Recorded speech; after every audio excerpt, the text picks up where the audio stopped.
포럼 사회를 맡게 된 불문과 이건수 교수입니다. 날씨도 별로 좋지 않고요. 또 우리 학교 무관한다고 오늘도 입시 또 면접도 있고요. 여러 가지 또 다른 행사들도 굉장히 많은데 변함없이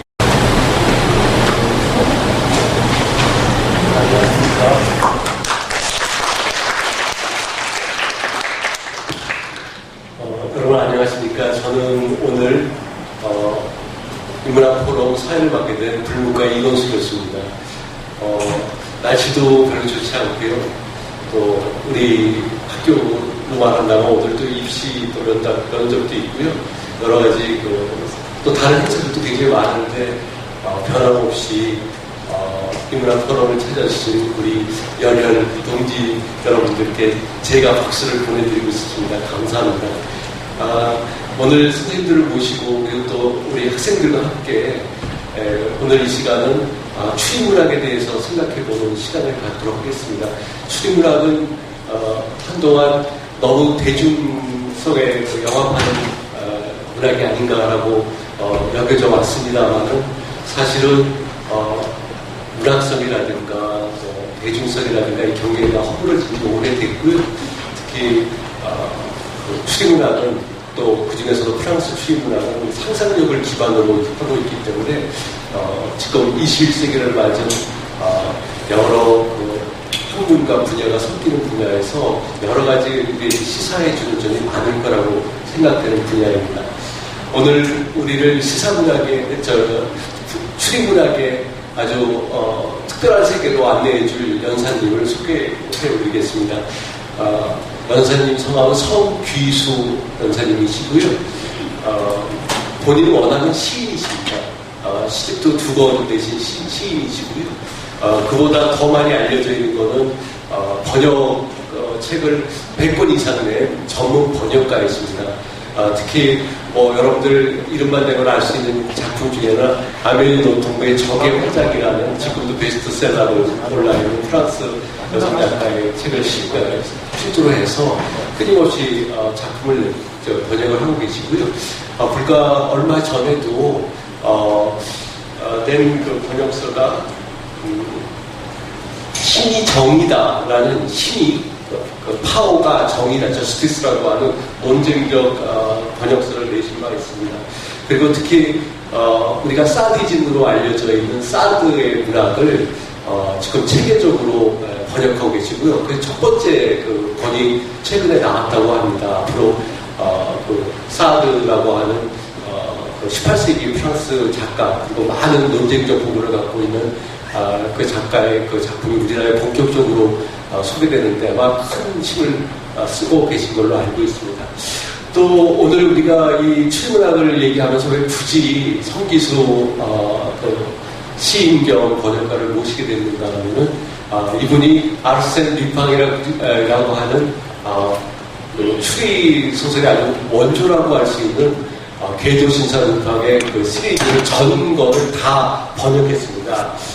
까치에서 나왔고요. 20권짜리 시리즈로 번역이 됐는데요. 아마 여러분들 중에는 보시고 오신 분도 계실 거라고 생각합니다. 그 외에도 프랑스 추리문학을 대표하는 나머지 두 작가인 팡토마스 전지, 알랭의 팡토마스 전지 5권짜리를 내셨고요. 그 다음에 조르주 시무농이라고 하는 현대판 추사반장이죠. 그 시리즈도 19권을 혼자 다 번역을 해내신 분이십니다. 우리 오늘 재밌고 특별하고 또 상상력의 세계로 안내해줄 성기수 번역가님을 박수로 맞으셨으면 감사하겠습니다.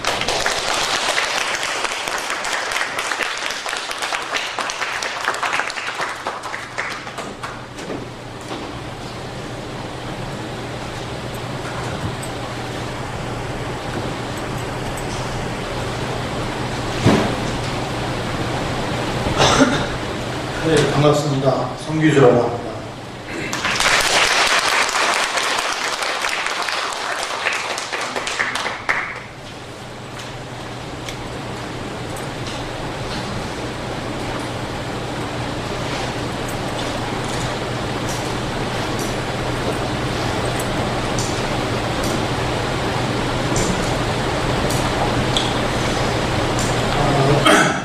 아까 소개 말씀에서 잠깐 말씀하셨지만 그 추리문학은 상당히 대중적인 장르죠.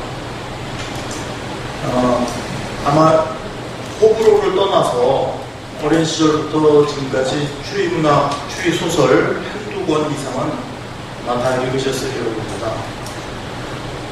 근데 이 추리문학이 그만큼 대중적으로 널리 인기가 있는, 누구나 받아들일 수 있는 장르임에도 불구하고 또 상당한 편견과 오해에 시달림을 받고 있는 장르이기도 합니다. 그 대표적인 게 여러분들 추리문학 하면은 킬링 타임입니다. 이런 말을 많이 들어보셨을 거예요. 그러니까 킬링 타임.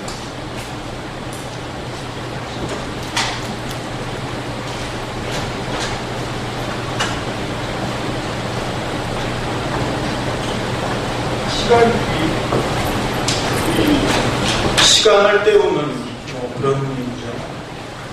그러니까 한마디로 얘기하면 오락용 읽을 거리다, 이런 이제 취지의 얘기죠. 이런 편견은 사실 비단 우리들 사이에서만 벌어진 게 아니라 상당히 오랜 세월 동안, 심지어는 추리문학 작가들 진영에서도 그런 의식을 가지고 있는 사람이 많이 있습니다. 이런 점이 좀 우리가 인문학적인 그런 관점에서 바라보면서 좀 분석하고 한번 생각을 해봐야 될 점 중에 하나이기도 합니다. 그래서 오늘 저는 추리 작가도 아니고 그리고 추리문학 이론가도 아닙니다. 이제 아까 말씀하셨듯이 제가 번역한 책 중에 추리문학이 상당수 있어요. 어떻게 하다 보니까 이제 추리문학을 많이 번역하게 됐는데, 그 과정에서 제가 추리문학, 우리나라 출판계 추리문학에 대해서 느낀 점들, 그리고, 그러니까 저도 어떻게 보면 전문가라기보다는 이제 아마추어인데, 아마추어 관점에서 또는 인문학을 관심 있어 하는 사람의 관점에서 추리문학을 어떻게 바라볼 것인가, 그런 문제, 지금까지 생각해왔던 문제를 그냥 편하게 좀 얘기를 해보려고 합니다. 제가 2001년도 가을에 아르센 류팽 전집을 기획을 해서 이거를 이제 번역 출판하기 위해서 출판사를 노크를 쭉 했었습니다. 근데 그때만 하더라도 상황이 굉장히 열악했어요. 지금은 여러분들 서점에 가면은 추리문학 코너가 상당히 잘 구비되어 있고 많은 책들이 작품이 나와 있죠. 근데 그때는 일반 인식이 추리문학 하면은 킬링타임용도 아니고 그냥 아동용이다, 애들이 읽는 거다, 바로 그렇게 얘기가 나왔어요. 제 기억에 이제 류팽 전집이 그 이름이지만 이제 나오기 시작할 때 매스컴에서 상당히 관심을 갖고 교보문고 이런 데 가서 그냥 일반 독자들, 고객들에게 마이크를 대면서 아르센 류팽에 대해서 아느냐 이렇게 물어봤더니 그분 말씀이 애들이 읽는 거 아니에요? 그렇게 얘기를 하더라고요, 방송에서. 그 정도로 굉장히 어떤 인식이 열악했습니다. 그럴 수밖에 없는 게 책이 일단 번역된 책이 없었어요.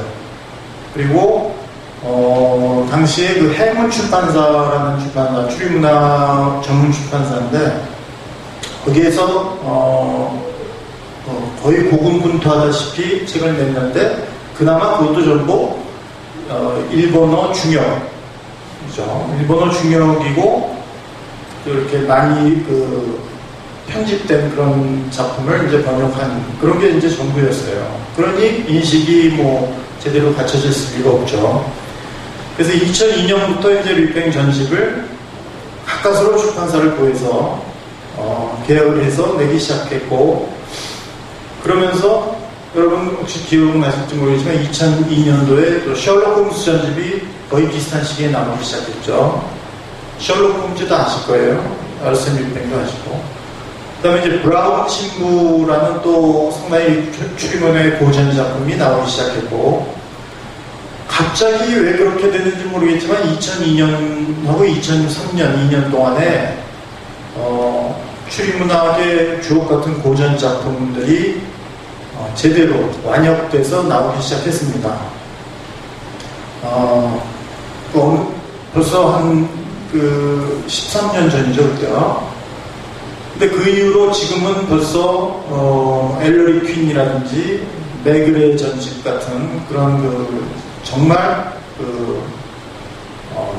지금까지 낼 엄두를 내지 못했던 그런 프랑스 고전 또는 영미 계통의 고전 추리문학들이 지금은 나와 있는 상황이죠. 그래서 처음에 릴팽전집 기획해서 내고 고생하면서 내고 그럴 때보다 너무나도 그 토양은 좋아지고 조건이 좋아졌지만 아직도 해결되지 않은 안타까운 문제가 있습니다. 그게 뭐냐면은 추리문학 시장이 혹은 독자 패턴이나 독자층이 너무 편중되어 있다는 거예요. 다시 말해서 영미 계통, 앵글로색슨 계통이라고 하죠.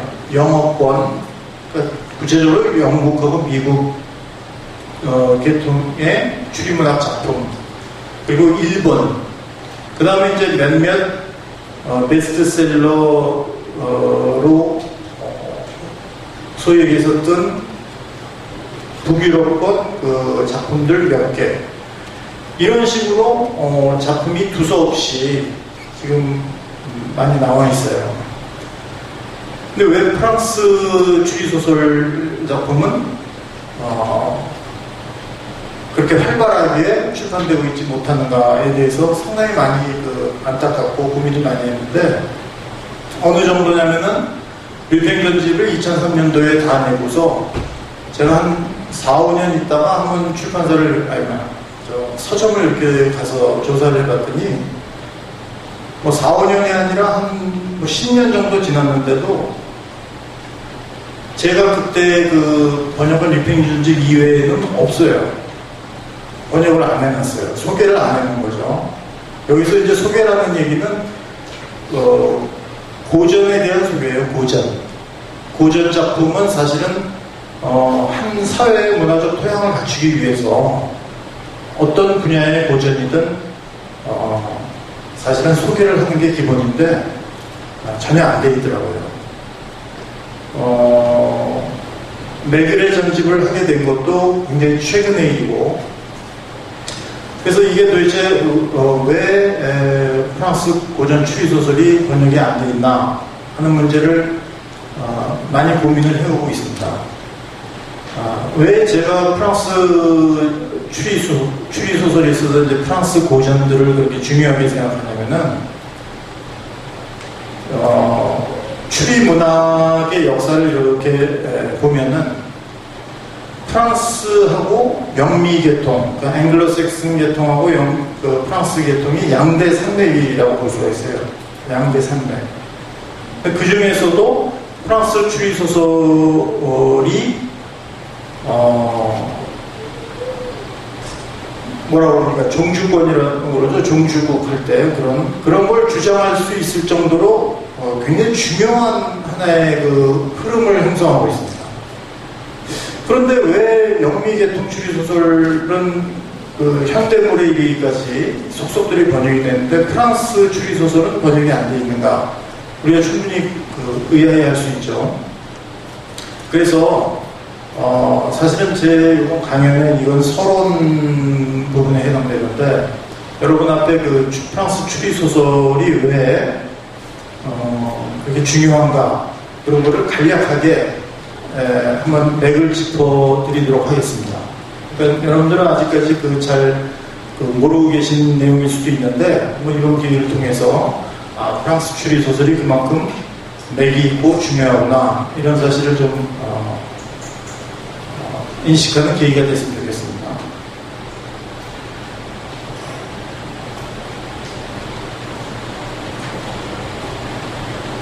제가 준비해온 사진을 좀 보면서 얘기를 할 텐데요.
일단 추리소설은 사실은 지금 여기 보이는 그 에드가 알란 포라는 작가인데 이 작가로부터 시작됐다고 봐도 과언이 아닙니다. 미국 사람인데요. 19세기 초중반 사람이고요. 여러분들 검은 고양이라는 작품 아마 아실 겁니다. 검은 고양이라는 작품을 쓴 작가인데 주로 이제 본령이 공포소설이죠. 공포 환상소설. 근데 이분이 나중에 이제 더 구체적으로 얘기하겠지만 추리소설을 한 몇 편 썼어요. 단편으로.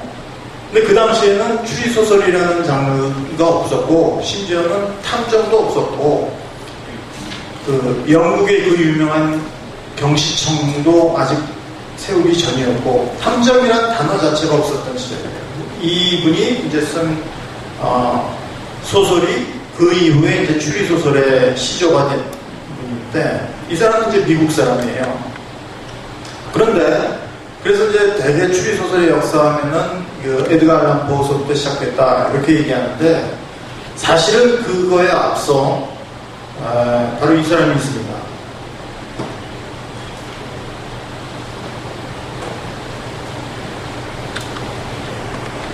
이 사람 이름은 의준 퐁수아 비도크라는 사람인데요.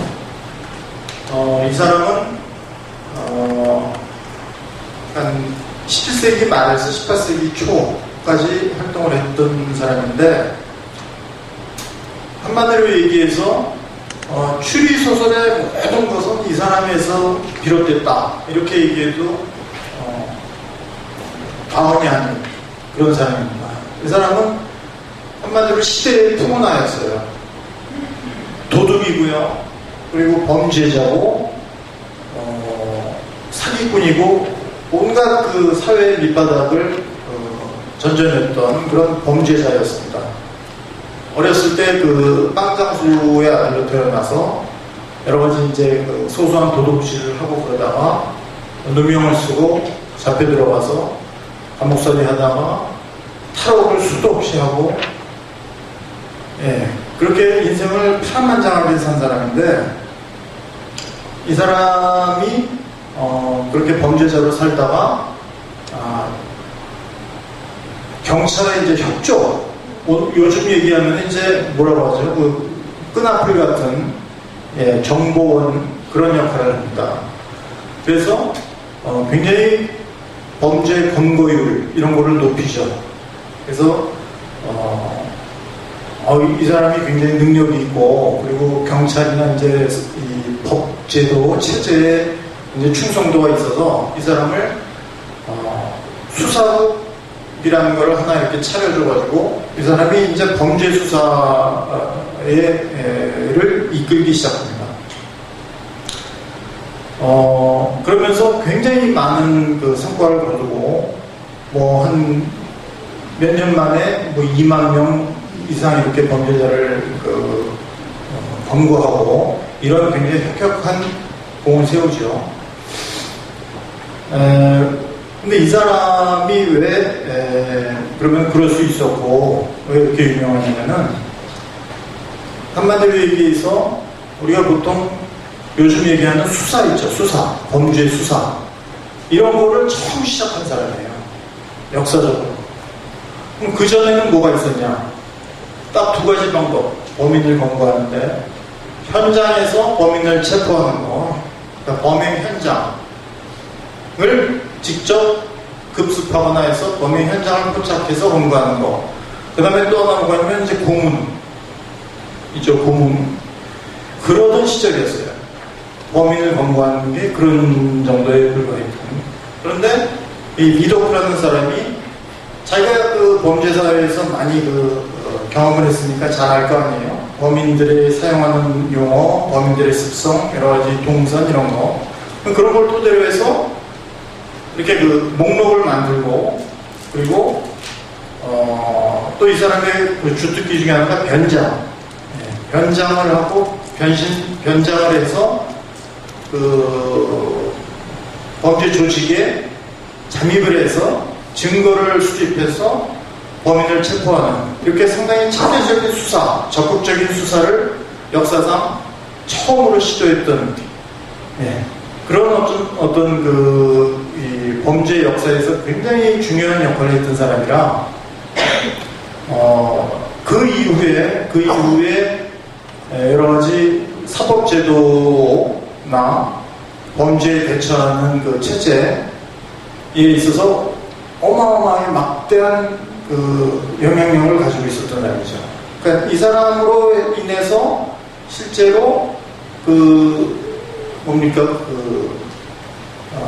범죄 수사에 대한 모든 유럽에서 시작됐으니까 범죄 수사에 대한 모든 흐름이 결정지어졌다고 봐도 과언이 아닌 그런 대단히 중요한 사람이죠. 근데 이 사람이 이제 현역에서 물러나서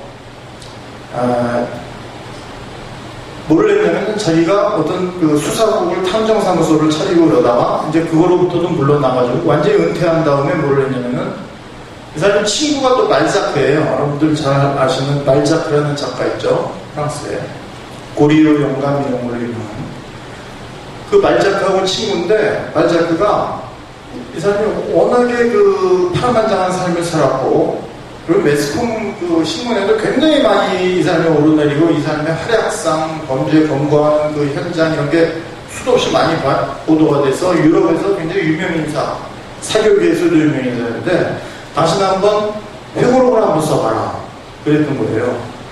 그래서 이 사람이 1928년에 자기 회고록을 씁니다. 이 회고록이 그야말로 이 안에 모든 것이 담겨있는 그야말로 한 권의 한 인생의 기록이자 모든 추리문학의 모태가 될 수 있는 모든 요소들 그런 것들이 담겨있는 회고록을 써요. 그래서 이 회고록의 내용에 감명을 받고 관심을 받고 영향을 받아가지고 당대에 내노라하는 작가들이 전부 자기 주인공을 이 사람을 모델로 했었어요. 빅토르 위고의 레미제라블에 나오는 장발장죠, 장발장. 그 다음에 샤델이라는 형사 있고, 전부 그러니까 비도크를 모델로 했었었고, 발사크의 보트랭이라는, 발사크의 작품 중에 보트랭이라는 형사도 그렇고, 그 다음에 몬테크리스토 백작도 이 사람을 모델로 했었었고, 아까 말씀드린 에드가 알란 포도 자기 추리소설을 쓸 때 이 사람의 어떤 회고록을 참조해서 쓰고 그랬던 거죠. 이 사람의 이 사람이 왜 그렇게 모든 사람의 관심을 얻고 특별하냐면은 범죄자이면서 나중에 이제 경찰 탐정 역할을 했다는 점, 그리고 수사에 시조라는 점, 그런 점이 이제 많은 사람들의 관심을 얻게 되는 거죠. 이 사람이 이제 블라스 사람이라는 얘기예요. 프랑스. 그 다음에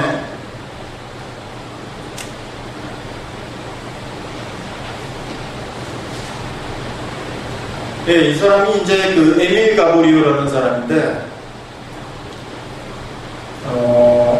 에드가 알란 포, 아까 처음에 말씀드린 에드가 알란 포보다 한 20년, 나이는 한 10살 정도 어리면 한 20년 뒤에 그 에드가 알란 포의 대표적인 나온 이후 한 20년 뒤에 이 사람이 추리소설을 쓰는데,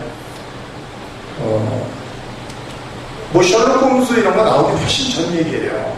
그러니까 르코크 탐정이라는 주인공을 내세워서 추리소설을 한 5편 쓰는데, 이 추리소설들이 사실은 추리소설의 원조라고 얘기하는 사람이 많이 있습니다. 왜냐면은 에드가 알란 포의 작품은 단편이고 이 사람은 전부 장편이에요. 장편.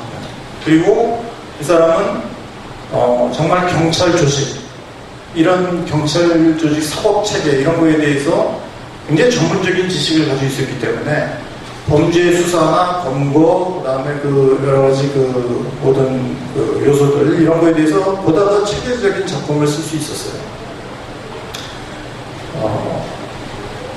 이런 에밀 가보리오라는 작가가 있었고,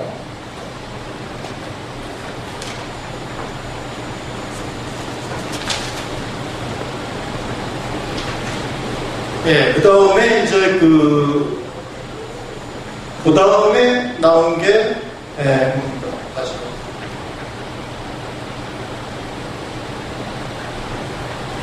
그 에밀 가브리엘이라는 사람은, 교사님, 1860년, 61년 요때 사람이고, 이 작가는 아마 여러분들은 많이 모르고 있을 텐데, 지금 처음 얘기하는 작가인데 굉장히 중요한 작가예요. 앙리 꼬벤이라는 사람인데, 이 사람은 뭐 사진도 없어요. 이 사람이 1871년도에 작품을 하나 쓰는데, 막스밀리앙 헬러라는 제목인데, 이 작품은 굉장히 중요하고 굉장히 의미심장한 작품입니다. 왜냐면은, 여러분, 코난 도일의 셜록 홈스가 이 작품을 표절했다, 이런 설이 있습니다. 이 앙리 꼬벤이라는 작가의 막스밀리앙 헬러를 표절했다, 이런 논의가 실제로 있고 굉장히 활발하게 논의되고 있어요. 물론 주로 이제 프랑스에서 하고 영국에서는 계속 쉬쉬하다가 최근에 들어와서 그런 논의를 같이 하고 있는데, 왜 그러냐면 여기 이 막스밀리앙 헬러가 탐정 이름인데 이 사람이 셜록 홈스하고 똑같아요. 뭐냐면은 셜록 홈스처럼 영세적이고, 그리고 뭡니까, 그 인간 혐오, 여성 혐오 이런 그 기질을 가지고 있고, 그 다음에 셜록 홈스가 그 마약을 한 것처럼 이 막스밀리앙 헬러도 아편을 복용하고, 그리고 추리를 굉장히 수학적으로 분석적으로 면밀하게 하는 점들, 그 다음에 의사 친구를 도와주고 의사 친구를 통해서 자기 그 활동을 이야기하게 하는 그런 소설적 기법. 그러니까 우리가 셜록 홈스에 대해서 셜록 홈스의 작품의 특징들이 거의 이 앙리 꼬뱅의 소설에 거의 다 들어가 있다. 굉장히 놀라운 사실이거든요. 네. 근데 이 앙리 꼬뱅이라는 사람은 그냥 수수께끼에 쌓인 사람이라서 이 작품하고 또 다른 작품 하나만 쓰고서 그냥 뭐 자취도 없이 알려지지 않았어요. 그냥 사라졌어요. 추리소설은 이거 하나. 이게 굉장히 그 인기를 끌고 폭발적인 인기를 끌었는데, 이 사람이 굉장히 기인이라서 보통은 자기 작품이 굉장히 인기를 끌고 그러면은 그와 비슷한 작품을 또 쓸 텐데, 이 사람의 다음 작품은 완전히 성격이 다른 작품이 하나 있어요. 굉장히 기인이죠. 잘 알려지지 않았고. 예, 그래서 이런 그 작품이 있습니다. 에드가 알란 포와 코난 도일의 사이를 잇는 그 중간에 그 고리를 형성하는 작가다, 이런 이제 평이 있는데 굉장히 중요한 작가죠. 이 책은 지금 제가 번역을 하고 있는데 내년 한 상반기쯤에는 우리나라에 소개가 될 겁니다.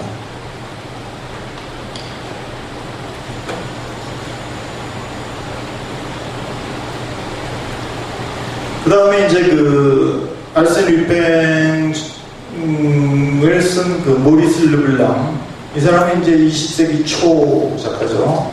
셜록 홈즈 다음 세대라고 볼 수 있어요.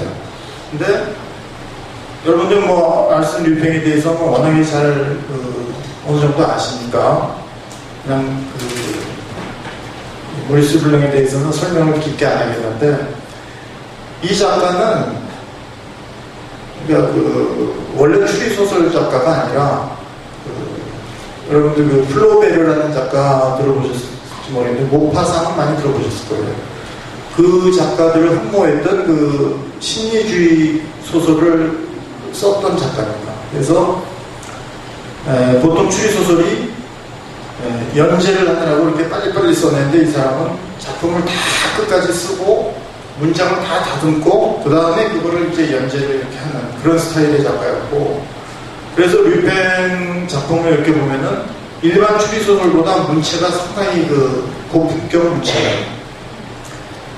ዡ리안 그라크라는 프랑스의 굉장히 그 유명한 작가가 있는데 굉장히 중요한 작가죠. 그분이 이 알센 류팽에서 그 기항성 있죠, 기항성을 두고 뭐라고 얘기했냐면은 프랑스어로 쓰여진 소설 중에 가장 아름다운 소설 중에 하나다. 프랑스어로 쓰여진 소설 중에. 그거는 뭐 줄거리나 이런 게 아니라 그 문체와 그 소설 문학적인 가치 이런 걸 얘기하는 거예요. 그러니까 추리소설을 상당히 업그레이드 시킨 그런 작가다라고 볼 수가 있는 거죠. 이 사람은 이제 1905년서부터 1930년대까지 활동했던 20세기 초에 프랑스 추리소설을 짊어졌던 그런 중요한 작가고요.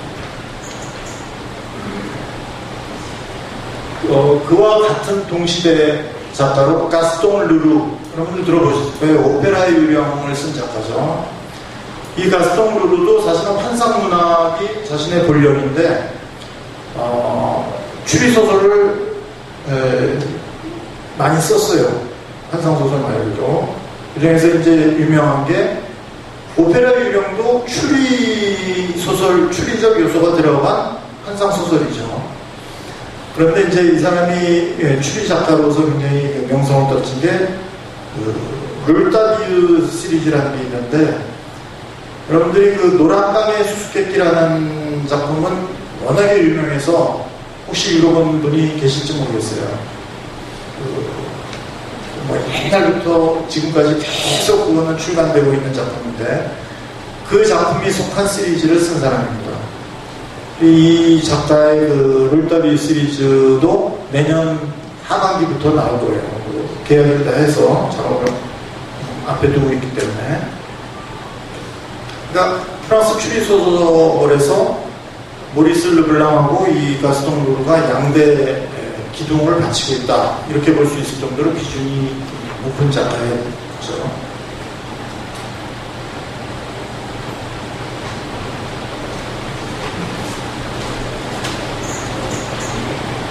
그 다음에 이 두 사람은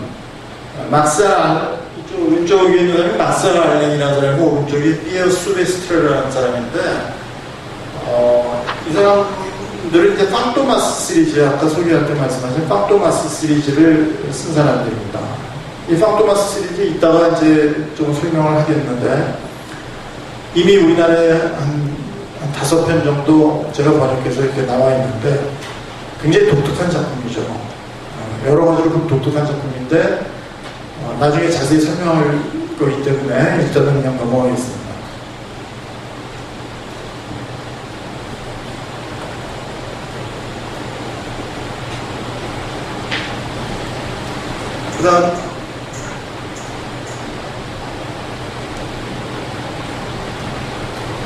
그 다음에 이 사람이 이제 조르주 심농이라는 사람인데, 이 사람이 이제 1930년대에서부터 40, 50년대, 60년대까지 많은 작품을 써낸 굉장히 중요한 작가인데, 추리소설을 여러 편 썼지만 그 중에 제일 유명한 게 메그레 시리즈라는, 메그레 형사가 나오는 시리즈예요. 이게 한 100권 정도 되는 굉장히 분량이 많은 그런 시리즈인데, 이 사람은 한마디로 괴물 작가라는 별명이 괴물 작가예요. 왜냐면은 뭐 오전 중에 한 작품 6개를 다 써버리고, 예, 그리고 뭐 일주일 동안 하루에 포도주를 2병, 3병 마셔가면서 수십 편의 작품을 써내고, 그런데 그 모든 작품들이 굉장히 수준이 높고, 알베르 까미 같은 사람이 이 사람의 어떤 작품을 보고 그 작품 아니었으면은 내가 이 방인을 쓸 수 없었을 거다, 이런 얘기. 해밍웨이 같은 사람은 무인도에 가면은 심령만 가지고 가면 된다, 뭐 이런. 그러니까 굉장히 우리가 이름만 들어도 알 수 있는 위대한 작가들이 이 심령을 높이 평가를 할 정도로 문학성이 굉장히 뛰어나면서도 추리문학을 그렇게 100권 이상을 쓴 그 심령에 대해서는 그 메그레 시리즈가 우리나라에 지금 나와 있죠. 19권이 나와 있는데 한 100여 권 넘는 것 중에서 이제 추린 거예요. 한번 살펴보시면은 이 작가에 대한 진면목을 알 수 있습니다. 이 조르스 심넌 같은 작가는 벌써 소개가 됐어야 될 세계적으로 유명한 노벨상을 타지 못하는 게 굉장히 의아할 정도의 작가인데, 우리나라에서는 그동안 소개가 안 되다가 한 2, 3년 전에 그나마 그래도 19권이 소개가 돼서 다행인 그런 작가죠. 지금까지 대충 이렇게 살펴본 것처럼 이게 굉장히 중요한 19세기서부터 20세기 중반까지의 작가들만, 이렇게 중요한 작가들만 추려도 이렇게 그 추리문학에서 굉장히 어떤 큰 흐름을 나온 그런 작가들을 모을 수 있는데도 불구하고 우리 일반 독자들이 너무 모르고 있고, 그리고 출판사들도 영미 계통에만 치중한다는 거죠. 그러니까 이런 부분에 대해서는 앞으로 많은 그 시정이 있어야 될 거고, 제가 사실은 위팽전집을 발습 위팽전집만 하려고 했는데, 이러한 사정들 플러스 추리소설이 너무 소개가 안 되는 것 때문에 제가 발보고 나서가지고 이것저것 다 하고 있어요. 메그레 시리즈도 참여해서 했고, 빵토마스도 제가 했고, 가스톤 루르도 계약을 해서 내년에 나오고, 그다음에 그 에밀 가보리오의 르코크 시리즈, 그것도 이제 계약을 앞두고 있고, 비도크의 그 회고록도 계약을 한 상태예요. 그러니까 그러다 보니까 제가 프랑스 추리소설을 다 하게 생겼어요. 저는 추리소설 잘 모르는데 어쨌든 하다 보니까 그렇게 되겠다. 그러니까 여러분들이, 일반 독자분들이 많이 관심을 갖고, 그리고 책이 나오면 많이 읽고 그렇게 해줬으면 좋겠다는 부탁드립니다.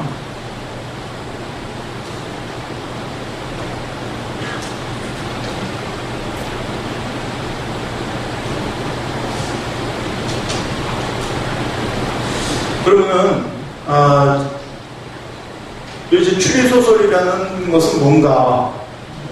근데 제가 아까 말씀드렸다시피 추리소설 전문가도 아니고, 저는 인문학적인 관점에서 추리소설을 한번 바라보고 싶어요. 추리문학이라는 게 어떤 의미를 가지고 있나. 그런 관점에서 말씀드리는 거니까 여러분도 그렇게 한번 같이 생각을 해볼 기회가 있었습니다. 자, 아까 잠깐 설명드렸죠? 에드가 알란 포. 이 사람의 작품, 이 사람이 추리소설을 한 단편을 한 10편 정도 썼어요. 근데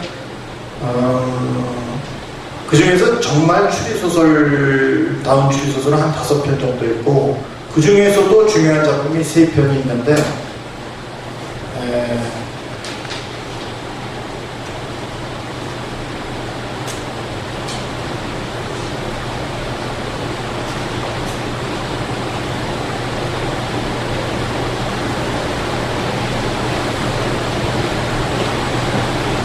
그 중에 이제 첫 작품이 바로 그 가장 최초의 추리소설이다 라고 얘기하는 작품입니다. 제목이 모르그가의 살인.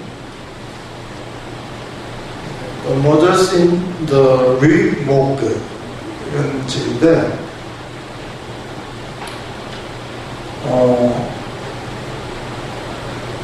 사실은 아까 말씀드렸다시피 탐정이라는 단어도 없었고 미국은 말할 것도 없죠. 왜냐하면 영국에도 경찰청이 있기 전이니까 불란서에서만 아까 그 비도크라는 사람이 1812년에 만든 그 범죄 수사국이 있었어요. 유일하게 불란서에만. 그런데 미국에서 뭐가 있겠어요? 경찰 제도는 당연히 주로 이제 치안 유지하는 그런 순경 정도 있을 정도죠. 근데 그래서 이 사람이 지금 이 추리소설의 효시라는 이 작품을 쓸 때도 특이한 게 본인이 추리소설을 쓰겠다라고 해서 쓴 게 아니에요. 왜냐하면 추리소설이라는 개념 자체가 없었으니까. 뭐를 하려고 했냐면은 시계 장치처럼 아주 수학적인 글을 하나 써보겠다 이런 생각 가지고 굉장히 수학적인 논리로 진행되는 글 이걸 써보려고 하다 보니까 범죄 이야기가 문제가 되고 소재가 범죄 이야기가 되고 탐정을 넣고 탐정의 역할을 하는 넣고 그렇게 해서 이 소설이 탄생한 거예요.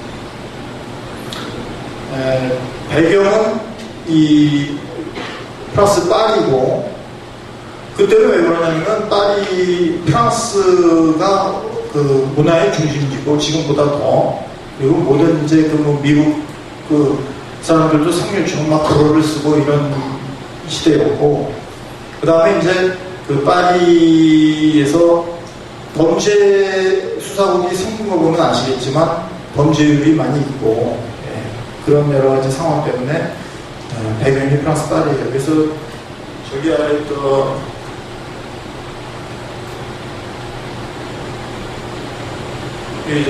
더 스트리트 모르그가 아니라 류라고 되어 있죠. 저게 스트리트라는 뜻인데 저것도 불어를 읽겠습니다. 주인공이 류팽이 아니라 뒤팽.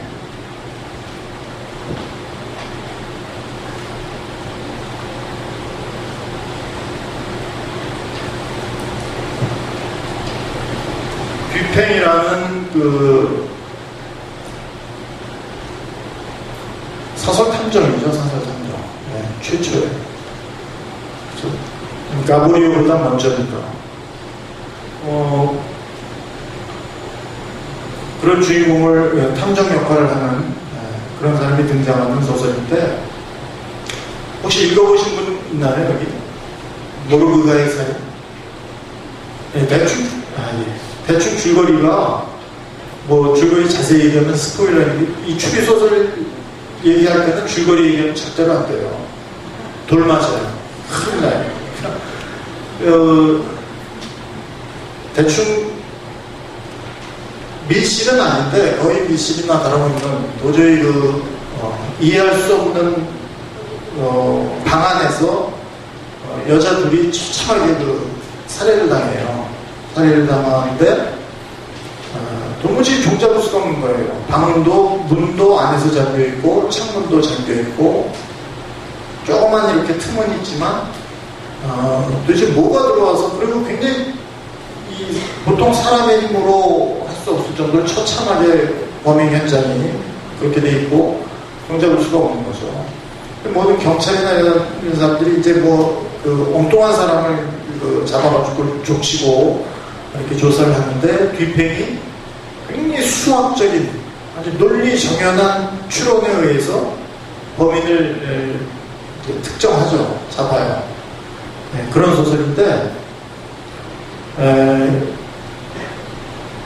이 소설 그리고 이 소설과 더불어서 뒤팽적 탐정이 등장하는 소설이 두 개가 더 있는데 마리 로제의 미스터리라는 소설하고 도둑맞은 편지 소설인데 그 세 편 안에 놀랍게도 이후 오늘날까지 모든 추리 작가들 추리 문학에서 사용하는 규칙들 미학적인 원칙들, 그런 세부적인 요소들이 그 세 편 안에 다 들어가 있다는 거예요.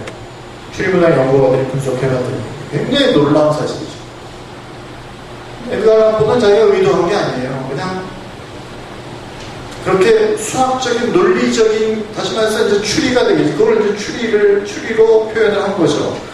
그런 소설을, 그런 글을 쓰고 싶어서 했는데, 그러다 보니까 그런 논리적인 추론을 부각시키기 위해서는 수수께끼를 만드는 거예요. 수수께끼를 풀어나가는 줄거리가 제일 좋다는 생각에서, 그 수수께끼는 뭐예요? 그 당시에 가장 선정적이고 가장 흥미진진하게 우리가 대할 수 있는 수수께끼가 범죄. 19세기에 그 사회적으로 이제 신흥 부르주아들, 귀족 제도가 무너지고 부르주아 사회가 되면서 많은 이제 그 재산을 소유한 이런 그 졸부를 포함해서 그러다 보니까 범죄율이 굉장히 높아졌거든요.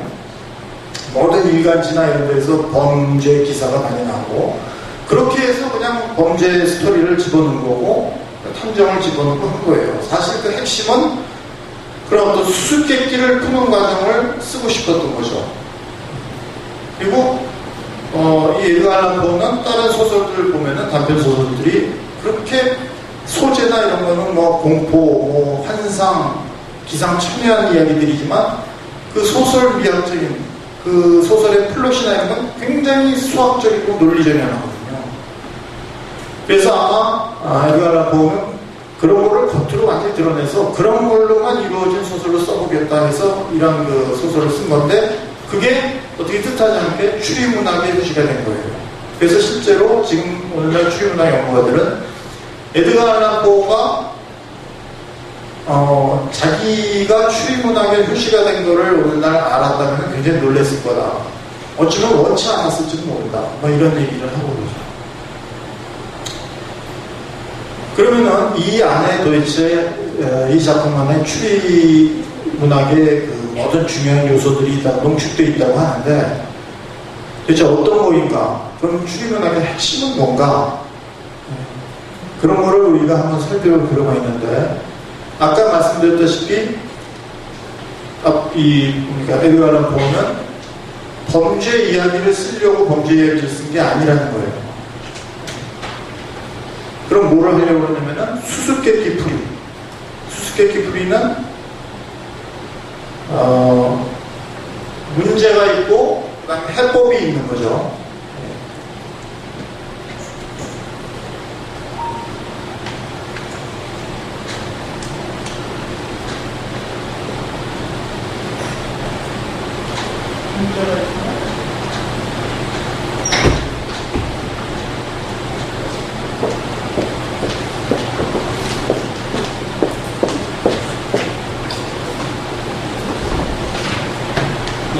저런 구조로 이루어진 글을 쓰고자 했던 거죠. 그러면은 보면은 저 문제라는 거는 그 미지의 것이죠.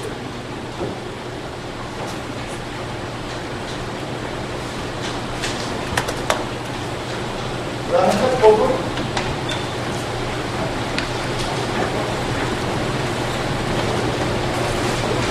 미지의 것이고, 알려지지 않은, 우리가 모르는 거, 심지어는 불가능한 거, 미스터리, 그거를 알려진 거, 우리가 이해할 수 있는 걸로 바꾸는 그런 구조로 이루어졌다 이거예요. 그게 추리소설의 핵심이다, 이렇게 볼 수 있는 거예요. 우리가 보통 추리소설 하면은 범죄, 범인이 범행을 저지르고 탐정이 그걸 해결해서 체포하고, 그래서 끝나고 정리되고 이렇게 생각하는데, 그런 게 아니다라는 거예요.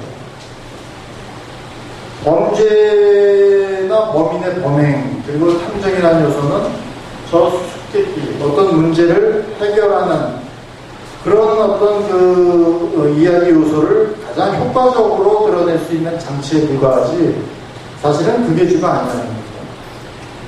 그래서 실제로 미국의 어떤 그 추리문학 연구가는 결론적으로 이런 얘기를 해요. 추리문학에서 범죄는 하나의 수단에 불과하다. 굉장히 중요한 그 단정적인 얘기인데, 범죄가 없어도 된다. 이렇게까지 얘기하는 거죠. 근데 그거는 이제 좀, 에드가 알란 포의 그 머릿속에 들어가서 그냥 그걸 그대로 얘기한 거지. 사실은, 오늘날 이렇게 발전되고 진화된 형태의 추리문학으로 봤을 때, 범죄는 필수 요소죠. 그 범죄의 강도 불문하고. 제가 그 어떤 수학자한테 물어봤어요. 도대체 수학자는 문제와 그 해법, 문제와 해법 중에서 어느 거를 더 좋아하냐, 어느 거에 더 매료되느냐, 이렇게 물어봤습니다. 수수께끼와 그 해법. 왜냐면은 그 수학자들은 이렇게 불가해한 정수라는 그 수라는 그런 것만 하더라도 그걸 거기에 목을 매잖아요. 그걸 해결하기 위해서, 그 정체를 밝히기 위해서. 자, 그러한 수학자의 태도는 과연 문제에 매료되는 거냐, 해법에 매료되는 거냐, 이 질문을 했더니 굉장히 고민을 해요. 대답이 굉장히 어렵다고. 그러면서 하는 대답이 수학자한테는 그 둘이 하나다. 수수께끼와 해법이 하나다. 그걸 분리해서 생각할 수 없다. 그러고 보니까 명답인 거예요. 왜냐면은 수학자들은 해법을 보완하기도 하지만 문제를 만들죠. 문제를 만들어요. 그러니까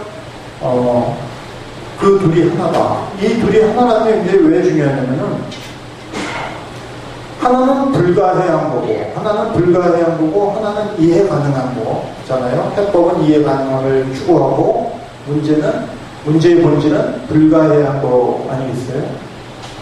조금 인문학적인 시각에서 좀 바꿔서 하자면은 문제는 혼돈이죠.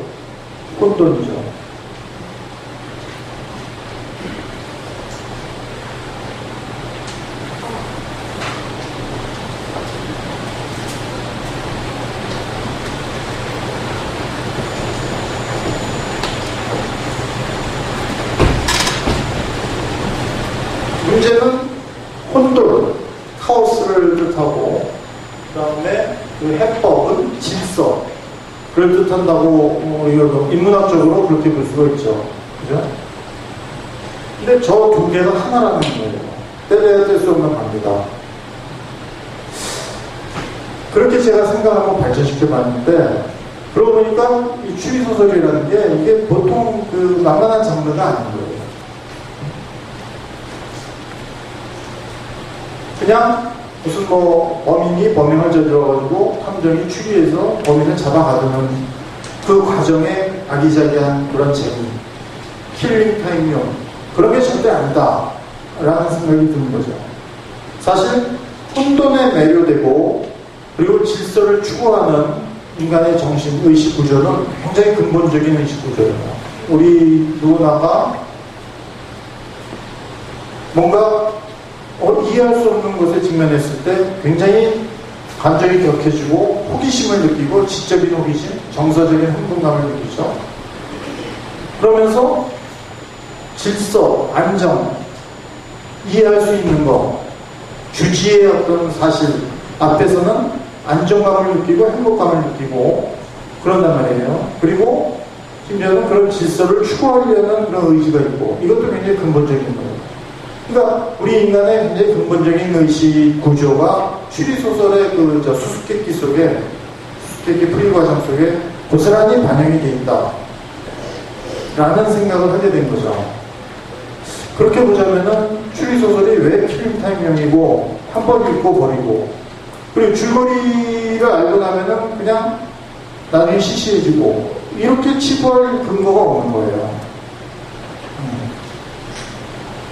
근데 물론 저렇게 카오스와 그 혼돈과 질서라는 그 의식 구조만 반영이 되면 다 추리소설이냐, 그건 아니죠. 왜냐면은 문제를 해결하는 방법이, 예를 들어서 슈퍼맨이 이렇게 막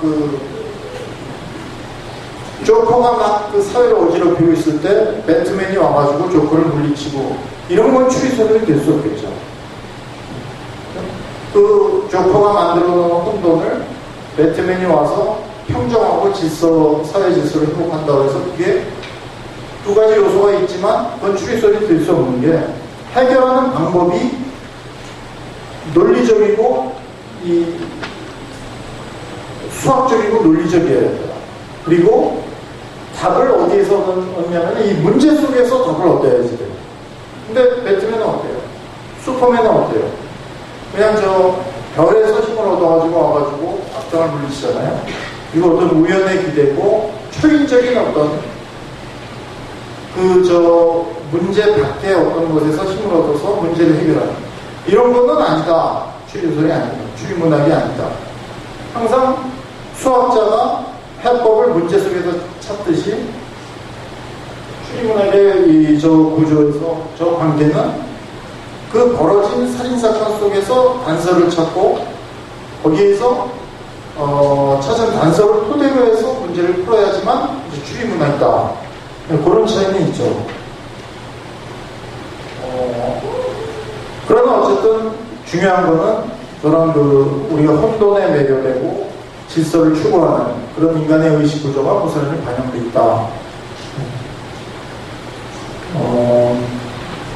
그렇게 생각할 수 있다는 거죠.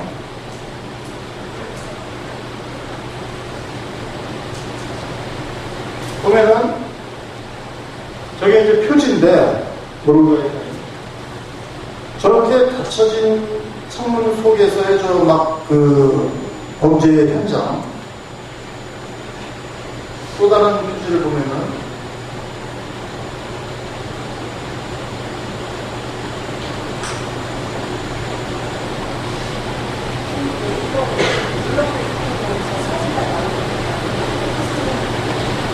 예. 이거 인터넷에서 있는 사진입니다. 보면은 이게 이제 범행 현장인데 이 벽난로 안에 사람이 거꾸로 처박혀 있는 시신이 보이고 이 그림 자체가 이 표지를 왜 제가 사진을 가졌냐면은 이 자체가 불가해야 혼돈을 그 자체로 그냥 드러내는 그러니까 추리소설에서 대부분이 도입부가 이렇게 범행 현장을 묘사하는 걸로 시작되는 이유가 수수께끼를 던져놓는 거예요. 불가해한 거.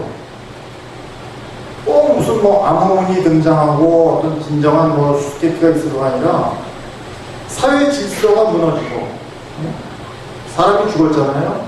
아니면 시체가 이렇게 바닥에 놓여있다든지 아니면은 텅 빈 금고, 문 열려서 텅 빈 금고가 이렇게 놓여있다든지 그 자체가 질서가 무너진 어떤 상징적인 장면이라는 거예요. 그런 의미의 혼돈이에요. 꼭 무슨 굉장한 혼돈이 아니라 인간이 안심하고 편히 지낼 수 있는 그런 환경에서 뭔가 하나가 무너진 추리소설에서 굉장히 기본적인 요소죠. 혼돈이라는 요소. 근데 이 추리 작가들은 굉장히 모순된 상상력 작업을 하고 있는 거예요. 왜냐면은 에드가 알란 포가 그랬듯이 추리 작가들도 원래 드러내고자 하는 거는 수학적인 명징한 세상, 명징한 정신 활동, 질서를 추구하는 그런 정신 활동, 시계 태엽 같은 그런 거를 드러내고자 하는 게 추리소설이에요. 그래서 추리소설에서 수학적인 감각을 가지고 있는 추리 작가들이 굉장히 능력을 많이 하죠. 그러나 그런 걸 드러내기 위해서 뭘 해야 돼요? 혼돈을 만들어내야 돼요. 그죠? 그렇기 때문에 추리 작가들은 자기네들은 그런 수학적이고 명징한 논리와 추론을 굉장히 중요시함에도 불구하고 골머리를 앓는 거는 뭐냐면은 엄청난 혼돈을 만들어내는데 온갖 상상력을 동원하는 거죠. 그러니까 상당히 모순된 그런 지적 활동을 하는 게 추리 작가라고 볼 수 있죠. 그런데 그 혼돈이 그냥 아무렇게나 만들어지는 게 아니라 아까 말씀드렸다시피 그 혼돈 속에 문제의 해법의 열쇠를 넣어둬야 되기 때문에 굉장히 수학적으로 정밀하게 만들어진 혼돈을 만들어야 된다는 거죠. 굉장히 어려운 작업이죠. 굉장히 이율배반적인 작업이라고 할 수 있고, 이게 이제 제가 그 인문학적인 그 시각으로 추리소설을 나름대로 한번 생각해본 결과입니다. 근데 이러한 전통이 영미 계통의 추리소설에서는 상당히 이런 쪽으로 많이 발전을 해왔어요. 그런 식의 혼돈을 해결하는 해법, 문제와 해법으로 이루어진 그 추리소설의 구조, 영미 추리소설에서 굉장히 중요한 뿌리를 형성하고 있는 테마인데, 여기에서는 이제 주인공이 항상 탐정이 될 수밖에 없죠. 왜냐하면 문제를 해결해야 되니까. 그런데 프랑스 계통의 추리소설에서는 여기에 이제 반발을 해요. 그게 1905년도에 나왔을 때 잡지 표지인데, 아르센 류팽, 모리스 르블랑이 1905년도에 아르센 류팽 시리즈를 시작하면서 제일 획기적으로 발상을 한 게 범인을 주인공으로 하자는 거였거든요. 범인. 그 이전 바로 전 세대가 셜록 홈즈였잖아요. 셜록 홈즈는 굉장히 유명한 탐정 아니에요? 탐정의 대명사가 될 정도로. 그런데 범인을 주인공으로 했는 거예요.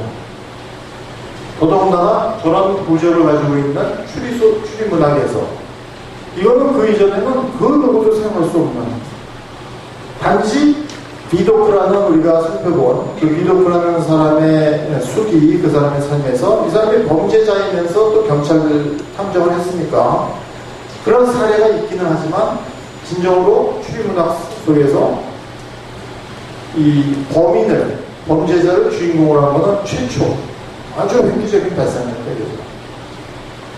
그리고 그냥 뭐 풍속소설이나 모험소설이 아니라 추리문학에서 그랬다는 게 굉장히 놀라운 것입니다.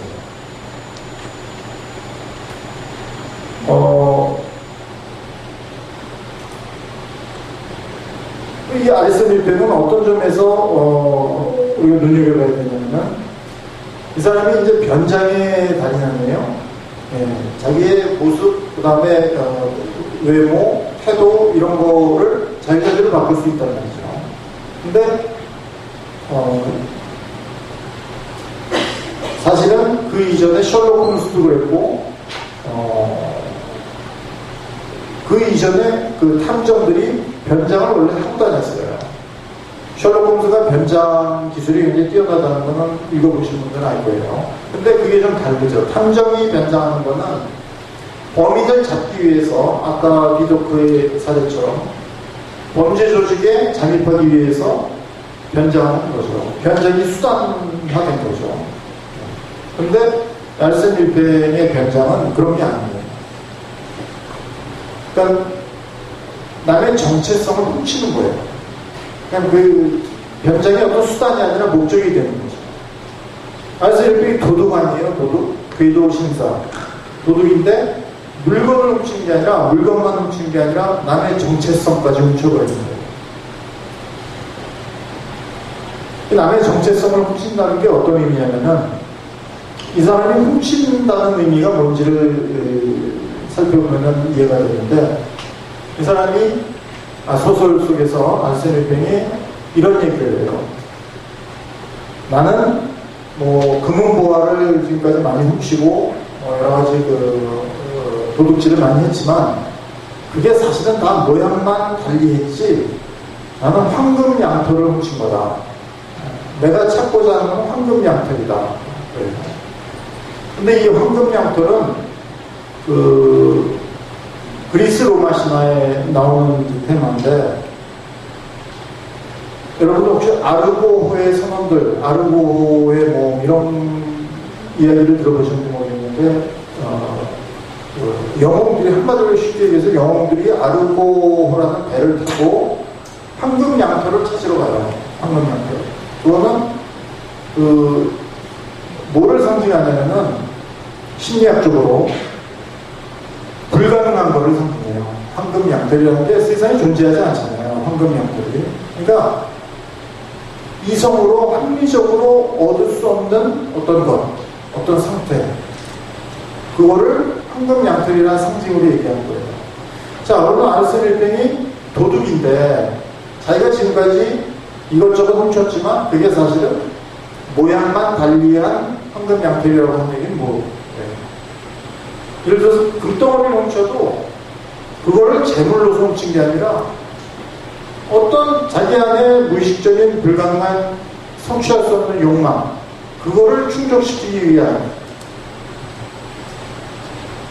욕망 충족의 도구로 그런 수단으로 그런 도둑질을 했다는 거죠.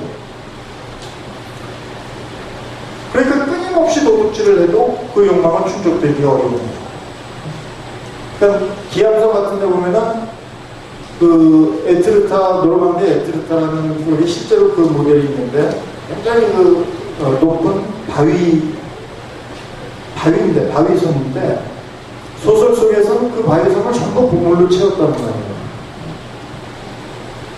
그럼에도 불구하고 근데 그 가득 채운 보물이 무슨 재물로 채운 게 아니에요. 온갖 금은보화가 있지만 그걸로 부귀영화를 누리는 게 아니라 그 자기의 그 무의식적인 욕망, 거기에 이제 세계를 지배한다 뭐 이런 얘기도 나오는데 그런 욕망을 추구하는 하나의 상징이에요.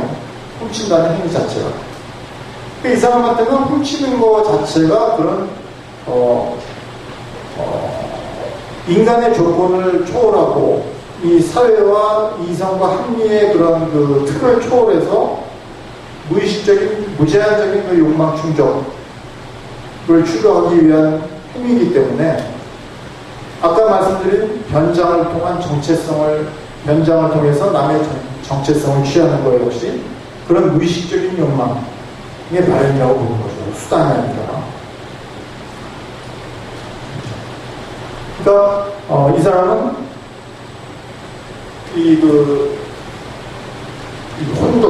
혼돈을 대표하는 인물이면서 그와 마찬가지로 자신의 무의식적인 욕망, 인간의 무의식적인 욕망을 대변하는 그런 상징적인 인물이었던 거죠.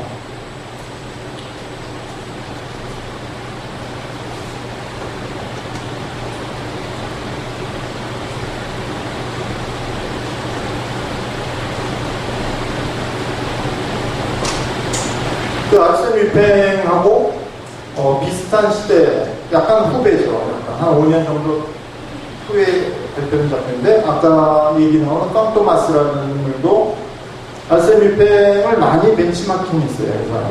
보시면 알겠지만 아까 그 모습하고 비슷하죠.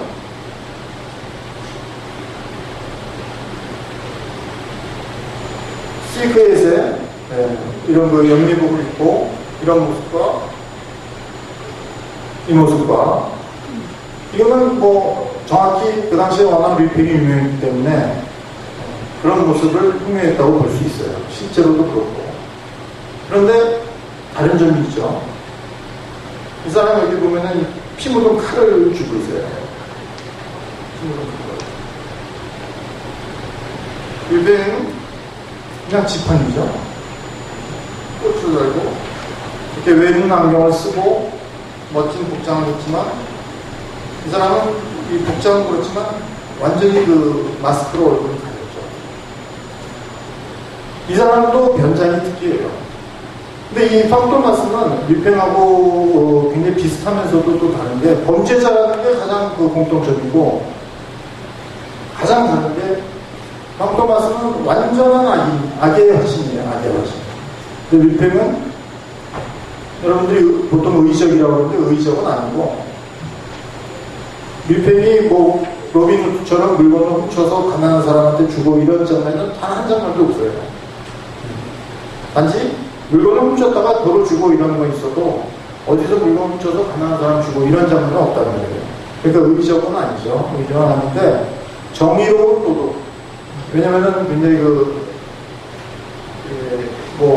부패한 국회의원이나 그런 악인들의 그런 재물을 탐한 거는 사실입니다. 그런 거는 있어도 이제 의정은 아닌데, 떡토마스는 가난하고 약하고 약하거나 부자, 가난하고 이런 부분이 없어요.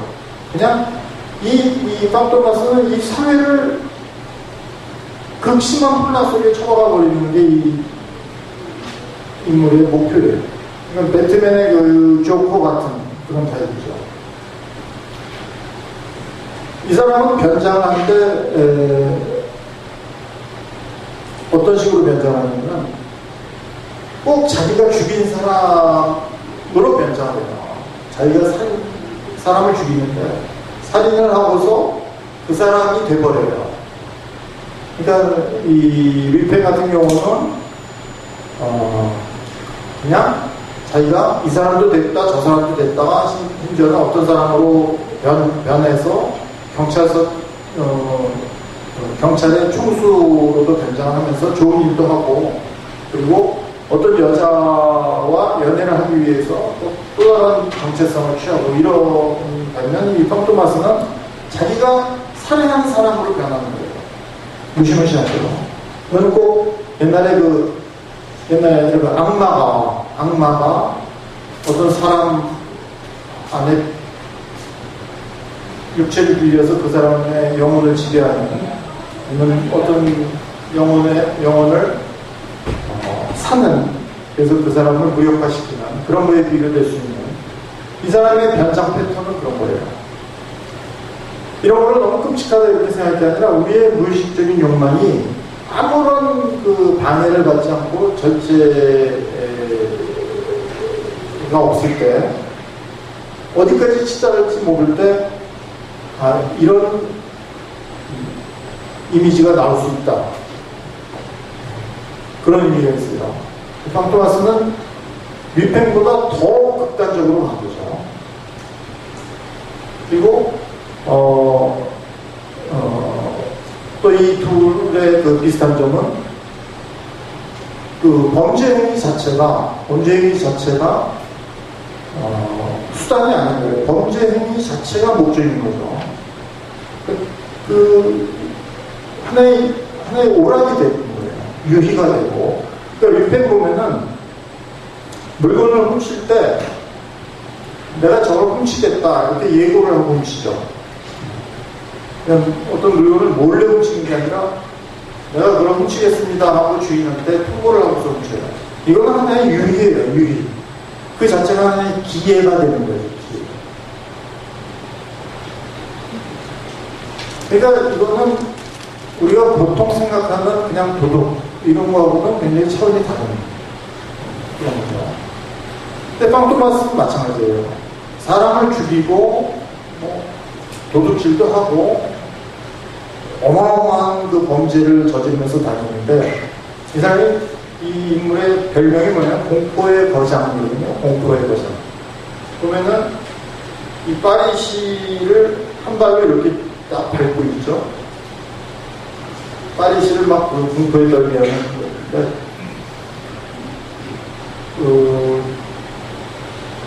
살인도 상당히 기회, 예술적으로 정교하게 이렇게 하는데, 어떻게 하냐면은, 제가 한 가지 예를 들자면은, 범죄 현장에 따라서 사람이 죽었는데 보니까 피도 안 나고 그냥 물만, 이 허벅지에 물만 떨어져서 허벅지가 이렇게 젖은 상태에서 어떤 여자가 눈을 가린 상태에서 딱 묶여서 의자에 앉아서 죽어 있는 거예요. 허벅지에만 물이 젖어 있고. 도저히 알 수가 없는 거예요. 어떻게 죽었는지 모르겠는 거예요. 근데 어떻게 죽였느냐? 이렇게 그 여자를 눈을 가린 상태에서 이 지금 손목에서 피를 좀 뽑겠다. 이렇게 해가지고 피를 뽑는 척 해요.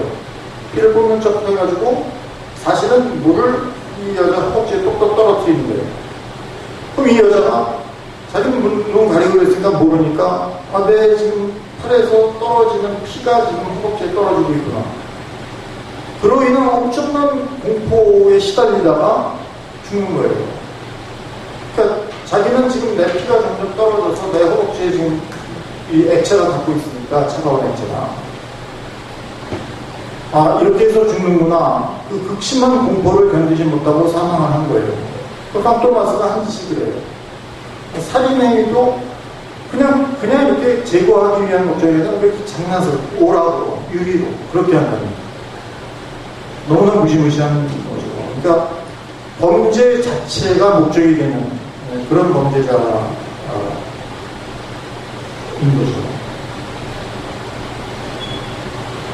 이런 거는 그 이전의 추리소설에서는 도저히 생각할 수 없었던 그런 건데, 그럼 왜 이런 인물들을 창조했냐, 프랑스 추리소설은. 한마디로 얘기하자면 굉장히 쾌락 원칙, 쾌락주의적인 이야기다. 쾌락주의적인 상상력이다. 그렇게 볼 수 있는 거예요. 그러니까 이게 앵글로색슨 계통의 의식하고 다른 건데 왜 다른지는 모르겠어요. 근데 프랑스 문학에서는 프랑스인들은 이렇게 쾌락 원칙에 충실한 추리소설조차도 어떤 탐정이 이 수수께끼를 해결하는 게 아니라 그 수수께끼의 주인공이 물론 이런 아까 기의 방식이나 여러 가지 그런 추리적인 요소가 다분해요. 그냥 공포 영화처럼 그냥 밑도 끝도 없이 막 이런 게 아니라 추리문학적인 그런 요소를 갖추고 있지만 주인공은 그 혼돈 속에 혼돈의 주인이 주인공이에요. 왜 그렇게 하냐면은 우리 무의식이 해방이 되니까. 탐정은 초자를 뜻하고 어떤 질서를 보호하고 우리의 무의식적인 욕망을 빛으로 끌어내가지고 그 정체를 밝히는 역할을 한다면은 이 팡토마스나 뷔페는 그 혼돈 속에 혼돈을 주도하는 그 세력으로서 그 무의식 속에서 자기 욕망을 마음껏 배출하는 그걸 택한 거죠. 그래서 굉장히 영미 계통의 추리소설과 성격이 다른 그런 추리소설들인데 결과론적으로 보자면은 추리문학을 훨씬 더 풍부하게 쾌락 원칙에 충실하니까 얼마나 읽고서 즐겁겠어요. 그러니까 그런 추리문학을 풍성하게 하는 요소로서 프랑스 추리소설이 추리문학 전반에 큰 역할을 했다. 그런 흐름을 유지하고 있다. 그런 거죠. 근데 우리는 지금 아까 제가 처음에 말씀드렸다시피 너무 프랑스 추리소설에 대해서 소개하는 게 미비하다 보니까 잘 모르기 때문에 추리소설 하면은 그냥 탐정이 이렇게 해결하는 거 이렇게만 한다는 거예요. 근데 그런 것 때문에 자꾸만 오락용으로 생각하고 그러면은 보세요. 문제를 이렇게 해결하는 거를 다 아는데 영화에서 그런 영화일수록 줄거리를 다 알면 그 다음에 또 재미없잖아요. 그러니까 추리소설에 대한 인식이 좀 계속 이렇게 필름타임용이다 이렇게 정체되는 거 아닌가. 세계 어느 나라도 추리소설을 갖다가 추리문학을 이렇게 킬링타임용이라고 폄하하는 데는 없거든요. 요즘은 유수의 문학상을 받는 작품들이나 이런 건 거의 추리적 요소, 추리문학은 아니고 추리적 요소가 필수예요. 들어가요. 그러니까 프랑스 추리소설, 추리문학의 미학적인 측면이 이런 중요한 깊은 의미를 가지고 있고 또 쾌락 원칙에 충실하기 때문에 훨씬 다양하게 줄거리가 형성되기 때문에 우리가 앞으로 많은 관심을 갖고 특히 번역하는 사람이나 출판하는 사람들이 적극적으로 소개해야 되겠다. 이런 생각을 해봅니다. 지금 시간이 어느 정도 됐는데 여러분들도 좀 무섭게 얘기하는 것 같아서 미안한데 혹시 질문이 있거나 할 얘기가 있으면 좀 부탁드려요.